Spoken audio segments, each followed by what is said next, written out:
Hello, everyone, and thank you so much for tuning in today. I'm Nicole Warschauer, HealthEquity's VP of Brand, and welcome to the third episode of Benefits Innovation Lab. By the end of this episode, you should know just how to vet potential AI vendors and feel confident on choosing a partner to get started for your first project. Now, with that, let's dive in. I'm here with my very favorite, Jess Cloud. Jess, please tell us a little bit about yourself, your current role, all the good stuff. All right. Just Cloud, I'm the Vice President of IT Operations and Transformation. That means I have had my hands deep into this vendor selection process many times. So very excited to talk about what I viewed as what worked, what didn't work, talk about real world examples. And then it's always great to talk about what's the framework, the steps, so that we can impart some wisdom on, you guys taking it even further. So thanks. Thanks, Jess. So we've got some really great topics to talk about today, and I'm really excited to talk about them with you, Jess. And so first up, we've got a lot of folks who have those great ideas. We talked about that. So they've got the ideas on how AI can support their benefits team, and they've gotten the very important green light from their organization.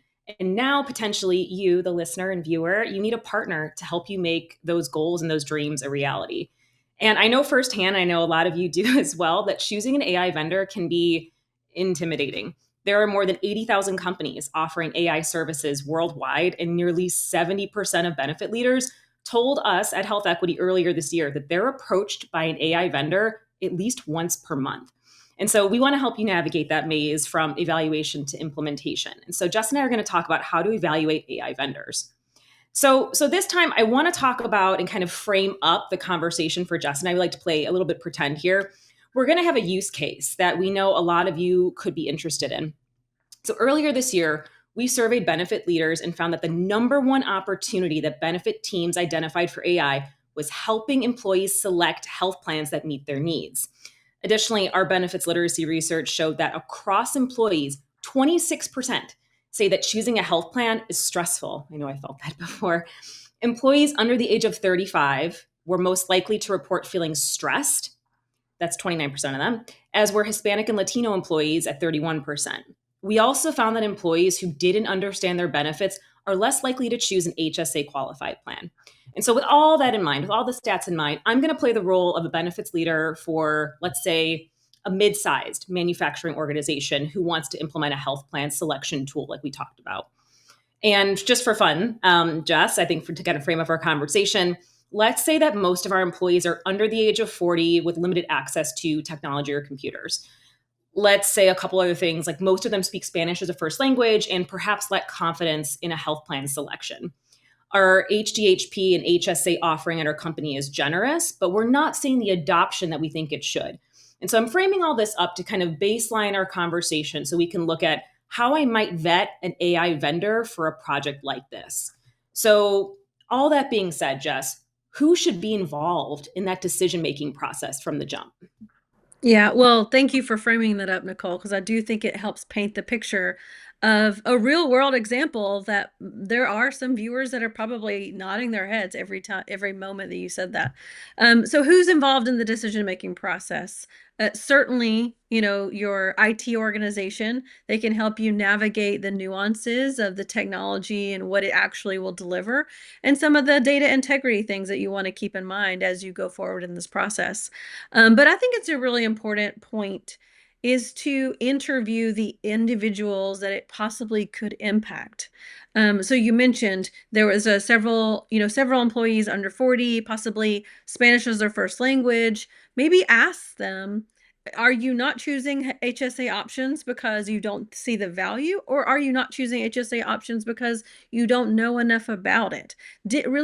Peel back that onion and dig a little deeper, and that will roll up to the decision makers to where ultimately they're good representatives. So have a good representative from your chief people officer, your IT operations, and then really make sure that we have the individual's sentiment rolled up and aggregated as well. Yeah, voice of customer, really, right? Like That's they're the right. folks who can be Yeah. using that tool. That makes total sense. So I totally appreciate that interviewing those who are closest to the problem or closest to the challenge. Just we've talked about this a lot when I and my team have selected, a tool, AI tool in the past, and I'm sure many of the other folks listening and watching have as well. what I've come to find is so important are those business requirements, right? You and I have talked about this in the past. You've got such rich experience here beyond saying, like, these are the things I think I need. Tell me a little bit about that. Tell me how you would advise me as a benefits admin to kind of frame up those business requirements, what I need to do, what I need to think about. Yeah. So I'm going to use a really funny example because I did just get a new phone, right? I didn't go into the store to get a new phone and say, I need this processor, I need this, memory. Said, I want to do this with my new phone, right? I want to use AI. I want to take great pictures. That's Sure. your business requirements that you need to capture. And so when you talk to those individuals and you're really interviewing and you're communicating with your stakeholders that are making these decisions, start jotting down what is the true opportunity that we're going after. What are we hoping as a business outcome we will land with this AI benefit selection tool? For instance, one example of a business requirement would be an increased enrollment in the HGAP offering, right? Sure. And that would, you can quantify that to say that would result in more proactive and preventative measures, more usage of the HSA products. And we know that ultimately ties into better health and wealth of your employees. So focus on the business requirements. Don't get too distracted by the tech requirements because that is the second step. We'll get to that point in a minute here. Yeah, absolutely. So if we're again playing pretend a little bit on that scenario that we were talking about just a few moments ago, if we're thinking about the ability to include HSA contributions in that health plan comparison, that could be one. It's like this is a must have. Of course, Spanish language translation, if Spanish is their first language, they better be able to read and comprehend and understand what's going on. Of course, mobile accessibility, if they're using these folks who need this solution need to use mobile versus desktop. The other thing that I've been thinking about just from a personal perspective related to this would be that ability to highlight comparisons between the plans, right? I'm Hmm. sure you've experienced that, and so have I. Um, Even potentially if the AI could pull in that personal health status. So if I have diabetes or I have, a child who has a glasses prescription, something like that, if I have a planned surgery, being able to navigate those things would help me make that really clear decision. So that could be part of the business requirements, right? Absolutely. I think you definitely talked about a lot. So a lot of good ones that you should really document and track. Okay, got it. So now we go on to tech, right? I think that's where I've personally, on the marketing front, again, playing not pretend for a moment, that sometimes we get stuck where we say, yes, we want all these things. We know what our MVP or our business requirements are.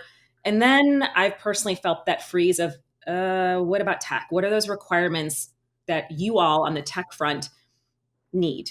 And so tell me Mhm. a bit about that. So how would you think about collaborating with that benefits admin or giving them a recommendation on those non-negotiable or MVP for a vendor from the tech point of view?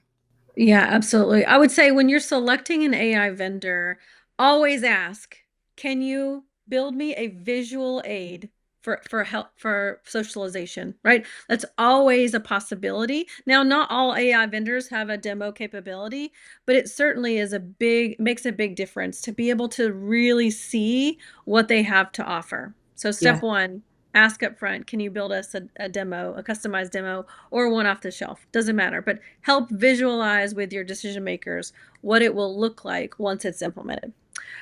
From a tech landscape, you really want to ask them what are some of the, you know, uh, features that require the data freshness and data integrity that we may need to consider up front, right? Mhm. More often than not, you get down the line with a vendor, and by the way, we need this to be successful. Yeah. So I would say when you're asking your questions and really kind of analyzing each AI vendor, just make sure, is there data requirements that we need to be aware of? So Hmm. that's one of them. The other thing I would say is, dig into seeing if they have any case studies or success stories that they can share.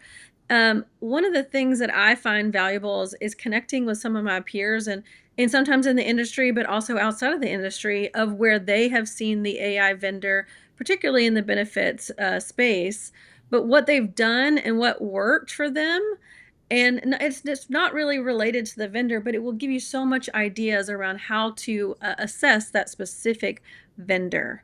So That's Got just it. where I would start. I mean, I can give you 100 different I know questions to you could. ask, I know you but could, but we start got stuff there. to do. Start there. Yeah, we got stuff to do. This is great. Thanks, Jess. So we talked about kind of questions I should ask around the tech side. Anything else from an expertise standpoint? I think that's something that, um, again, speaking from personal experience, when you think about something that's technologically based or very tech forward, you're thinking about, do they know my industry, for an example? So what are the Yeah. types of things that I would want to think about as a Ben admin about expertise in that particular chunk of area? Yeah, I mean, I think that's a great call out. There's a lot of AI vendors that cast a broad net and Hmm. provide a turnkey solution for whatever their customer is, and so that may work for you. But if you're really wanting to tailor the solution, you may want to find an AI vendor that are aware of the regulatory landscape that the industry is in, right? What are their HIPAA and PHI, PII controls built into it? Where do they see the landscape from an AI perspective headed?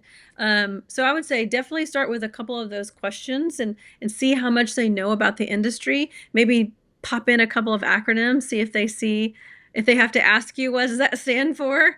Hmm. But certainly, the other thing I would say is you can look at their presence in the industry forums and communities. Yeah. If they're aware of kind of the healthcare space, then that would be certainly a plus. All right, Jess, that's super helpful. The other area, or I should say one other area that I think a lot of Ben admins have expressed, um, maybe not concern is the right word, but maybe they're expressing trepidation is probably the best word, is around AI tools and security. This is where you see all the letters and numbers, the certifications. Again, not saying it's analysis paralysis, but that is definitely something I think a lot of folks, including myself, have felt before. How would you recommend someone either partnering with someone like you or an AI committee to really navigate the letters and numbers that come with security? Yeah, you touched on one thing that I want to make sure that we talk about is the AI committee, right? Yeah. That could be your lifeline when you just don't know where to start, or you want to bring in an expert. That Hmm. AI committee can certainly be an untapped resource. So, regarding security practices, you really want to ask questions around encryption methods, access controls, or even incident response plans. And you just want to get a general sense of like, have they baked insecurity into their product and delivery, or was Yeah. it an afterthought? And you'll know that pretty quickly, right? You'll get a warm Right. and fuzzy feeling, or you won't. If you have to ask 20 questions about security, then that might have been an afterthought for them. But if they Mhm. can give you a handout on here's all of our security measures and relationships with our data encryption, then you would feel like you can pass that along to the AI committee for review, and you don't have to get too much in the weeds. Yeah. I think one area that I found really helpful is that kind of like worst case scenario. Like if stuff hits the fan, like then what? What happens? Who gets in the mix? I imagine that's something that you would expect to be discussed during this evaluation process, right? Absolutely. And more often than not, you focus on the best case scenario. Of If course. this is great, if this was implemented, it's going to change our world. Yay. And Yeah. you have to have a balanced approach. Hmm. I mentioned having a customized demo up front. That is the best case scenario. We're changing Yep. the world. It looks like this. It has our branding. But Sure. worst case scenario, right? If the Right. worst case scenario happened, do we have the right framework for communication and to handle this appropriately with our partners, our vendor partners? Um, Hmm. and once you have that kind of documented and assessed, then you certainly can take that off the table you take it from a risk to a documentation Yeah. item, and then you Yeah. move forward. Yeah. Yeah, that's super helpful. I think that another area that goes along with that, so we're talking about security, we've talked about the letters and the numbers. The other area, Jess, that I found is, I think, important to explore, at least from someone who's not super into the IT infrastructure architecture world, is on the technical expertise. It's, yes, the AI committee and the AI organization, however it's shaped in your company, is going to be another lifeline for you here, right? Because we're hearing about different frameworks and LLMs and open XYZ. Like, what about that? What would you kind of recommend someone to think about when they're evaluating on the technical expertise side? Yeah, well, I'm certainly a nerd about this particular portion of the vendor selection area, and I'm happy to talk about it because AI is a spectrum, right? Hmm. It can be an automation of a process or task, or it can be a full-on machine learning solution that is ingesting new information on a daily basis, Yeah. right? So when you look at these vendors, really start thinking about how is their product that they're offering or the delivery, how is it learning and customizing to my unique scenario? Yeah. And then you can kind of like in your head, you don't have to maybe document this, but in your head, map it to say, how advanced is this solution on the spectrum of AI? But and Hmm. also make sure you're within the threshold of comfort, right? You may Yeah. be an organization that doesn't want to veer, on the one extreme sides or the other. You may feel very comfortable in the middle. And that's probably going to be where most of the vendors land anyways. But do your research, learn about the frameworks where LLMs are built on. And, Hmm. there's lots of cool YouTube videos out there that will educate you in less than 5 minutes around what's the best types, what the best methodologies are, and then go from there. When you can ask those really educated questions in the vendor conversation, again, you want to go into this as a partnership. They are offering a benefit to this health plan selection, Yeah. but ultimately, we're in this together, and it's beneficially mutually. Yeah, it's a partnership, right? I think that's Mhm. something that's been very, very helpful in just our own AI journey at Health Equity is, and maybe this is just the way I approach things personally is just saying very clearly, like, I don't know what this means, but here's what it needs to solve, or I don't quite understand this area, but from a technical expertise, Jess or whomever, please help me like make sure I'm very clear with the vendor that they need to have this. What does that sound like? What is the naming, Mhm. the convention for it? And so I think wrapping up the security as well as that technical expertise, Jess, what would you think about our scenario? So going back to a few moments ago when we were talking about this particular scenario with this health plan selection, what are just maybe a few things you would think about or you would make sure to talk to me, this benefit admin, about what to consider in regards to this AI vendor? Yeah. So, two things that just come off the top of my head is obviously Spanish language offering. The duality of Spanish versus English needs to be easily toggled back and forth and Mm-hmm. customized to that employee, right? Right. How great would it be that maybe Nicole speaks Spanish as a first language? Well, when she logs in to choose her health plan, it automatically defaults to Yep. Spanish, right? Yep. That will give them a much more less anxious experience. Um, Absolutely. the other thing would be just as simple as tooltips. Like I'm hovering over, let me dig into what does a high deductible health plan mean? What is the Mhm. benefits of an HSA? Like if it's just choose A, B, and C, then yeah, of course it's going to be overwhelming. But the Yeah. selection tool, obviously layered on top of that, would say, I see that you're hovering over this. Let me give you some more information. Let me talk you through an example, or let me help you calculate the savings that you could have if you chose that option. Jess, are there any kind of security areas that you think would be really important to consider there? So we've talked about potentially this tool, and again, in an imaginary, fictitious world in which we do not live. But a lot of benefit admins are thinking about, my goodness, like there's PHI, there's potentially financial information, there's personal information. What would you look for? What would you recommend from a security point of view that the Ben admin make sure is top of their list in a scenario like this? Yeah, so I'm a big advocate of data aggregation. Okay. So a lot of times the AI tool needs to use data, right? In order to be Sure. successful, AI needs to be uh, using data. Informed. However, Yeah. there Yeah. is a way, there is a way you can aggregate it to show trend analysis. So Mm-hmm. the information may be not specific to you, Nicole, as the employee in this example. It could be to your age bracket, to your possible geographic location. So, I Yeah. mean, you can add value without actually crossing any PHI, PII barriers. On the same area of what you just shared in terms of data ingestion, aggregation, what about data quality? How are vendors handling the data? Where are those quality checks? So talk to me a little bit about what I would be looking for from a data quality and even data privacy. I think those might go hand in hand, right?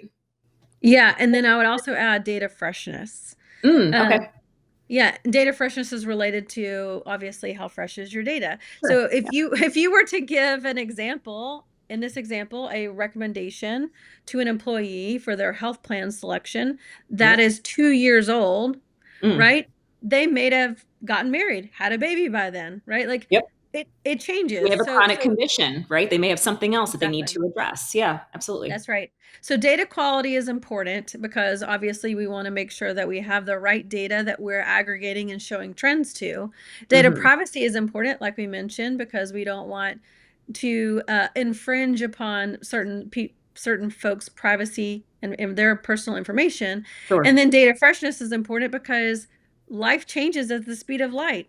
Sure And does. so benefit plan selection impacts you for the full year. And so you want to really make sure you're making accurate decisions at the time where the data is the freshest. Absolutely. That makes total sense. Thanks for walking me through that. I'm going to be using data freshness in pretty much every category conversation I have going forward. Um, that's all been extremely enlightening, Jess. So we've talked about kind of the different categories of considerations and questions that I may want to think about when I'm talking to vendors or AI vendors in particular. Um, when I'm in the sales process itself, and I'm not saying to list all the red flags or green flags, but maybe you can share a few, Jess. Like, what should I be paying attention to when I'm talking with and vetting these vendors? Are there some things where you're like, ooh, this is a little concerning, or hey, like this is a really good thing to listen or hear or watch out for? Yeah, I mean, I certainly think industry experience is a green flag. On the other side of that, a red flag would just be, the time it takes to really help understand your business requirements. Hmm. If they're struggling through that, if they need multiple examples, then they may not be the right vendor partner. That's fair. And that's kind of tied to industry experience, right? You can say a Hmm. business requirement to somebody who's in the industry, and they're like, "Yep, we do that all the time. That's our Yeah. bread and butter." And then give Right? examples, right? As you said, Exactly. the case studies, those other companies that are similar with in need. Yeah. That's right. The other green flag is how customized their solution is to your specific needs. Mm-hmm. Um, that would be ideal because no one organization or even benefits organization is alike.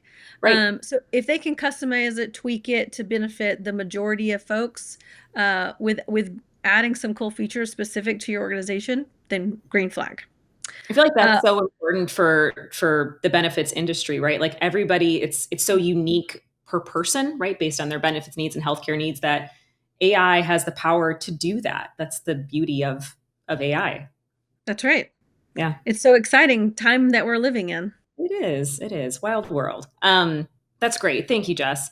So, anything else that I should be considering as a Ben admin in this situation in particular before saying, like, yup, this is my maybe top two, right? Because you probably would recommend that your partner on the benefits admin side, who's closest to the challenge or the problem, bring two. Is that the right number, Jess? You think two vendors would be correct or best Yeah, practice? two to three is probably industry average. Okay. There might be just two kind of really major players in that space, in which that's perfectly acceptable. Yeah. But depending on the complexity of what you're trying to solve for, in this example, health plan selection, I think two seems to be the right number. Okay. Anything else that I should consider or that you'd want to leave with our viewers and listeners when they're Yeah, considering having AI? let me leave you with two thoughts, and these are Yeah. the hardest lessons that I've had to learn personally. Is number one, make sure that you have measures of success. And that's Hmm. within the project group, right? That's the decision makers. If I were to build this out and to pay for this new cool AI feature, Yeah. what is the measure of success? And how will that impact our employee population from a positive standpoint? Right? Yeah. Document it because guess what? Once you do deliver this, that's you've basically written your communication plan. Yeah. We have now done this, and it's Yeah. great. Yeah. Um, the other thing I would impart on you is contract negotiation is so important. Oof. It's also, it feels icky sometimes, right? I don't know if you know this about me. I'm sharing this with everyone else. I love a contract negotiation. Like I thrive in that world, but I know a lot of people aren't comfy, but if anyone here needs someone to go with them to go negotiate for a new car or used car, like I am your girl. But I Okay. hear you. It is uncomfortable for a lot of people. Well, it's not normally in the wheelhouse No, of benefit administration, right? Like correct. you Well, want to make sure you're trying to solve the problem accurately for a relatively acceptable cost and hmm timeline. The biggest contentious points are really timeline. A lot of times it doesn't, cost is what it is, scope is what it is, but timeline, yeah. when you talk about measuring success, that could be the biggest hiccup of like, I want to deliver this in 6 months, 12 months, but in reality, it may take 18 to 18. 2 years. Yeah. And by I then, wonder if the landscape implementation changes. related too, right, Jess? Is that implementation related? I think that's where a lot of the snags happen, at least from what you and I have discussed in the past. That's right. So, Okay. so getting the right vendor partner to commit to a timeline that is mutually beneficial is hmm so important up Yeah. front. And then, again, you can just really make sure that you have a strong partnership so that even if things slip, you are communicated with, or you want to add extra scope and delay the project a bit. Either way, you feel comfortable in making sure that implementation goes smoothly, and ultimately you're still getting to that measure of success that you laid out in the beginning. So, kind of rounding out this AI vendor selection chat that we're having, KPIs, right? KPIs are kind of the gold standard. Just what KPIs could you or would you look for considering a health plan selection tool? And in specifics, what would you ask the vendor? How would they potentially measure them with you or for you? Yeah, so I think tying all KPIs to your business requirement is going to be critical. And you're going to have tiers of KPIs. For instance, in our health plan selection example, a top tier 1 KPI would be a high deductible health plan with an HSA option enrollment, right? Sure. Now, supporting tier 2 KPIs may be NPS when they went to enroll, and they ultimately chose the high deductible health plan. hmm Time choosing a plan. It could be that they spent a lot of time and ultimately defaulted to their previous selection and didn't quite understand part of the process. But ultimately, when it comes down to it, you have to tie your business requirements to your top tier 1 KPIs, and then make sure that the supporting KPIs are telling the story.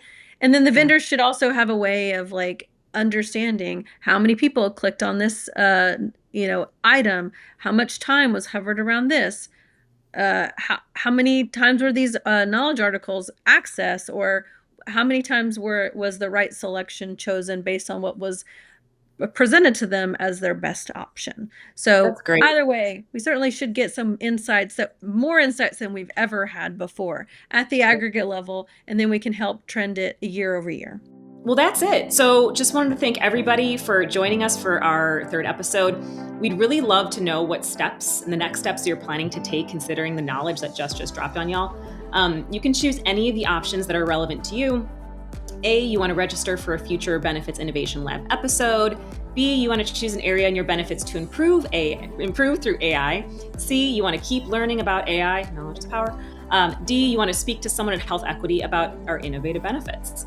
So, our goal here was really to help you understand the steps that it takes to vet an AI vendor and the first steps to get started. And of course, we want to hear from you and stay connected on this journey and your journey. And we have 3 ways for you to do so. You can subscribe to our blog at blog.healthequity.com to see all sorts of wonderful content related to AI and innovation. And we want to make sure that you're on a lookout for next month's webcast as we do a deeper dive into how to improve employee benefits self-service with AI. We're really appreciative that you're joining this conversation. We hope that you'll join us again next month. Huge thanks to you, Jess. As I said, you're my favorite for your wise words and all of your thoughtful contributions. Thanks, y'all. Thank you guys. Bye. Hey, Jess, Yeah. what's a robot's favorite food? Oh, I don't know. Microchips. Oh, so cute.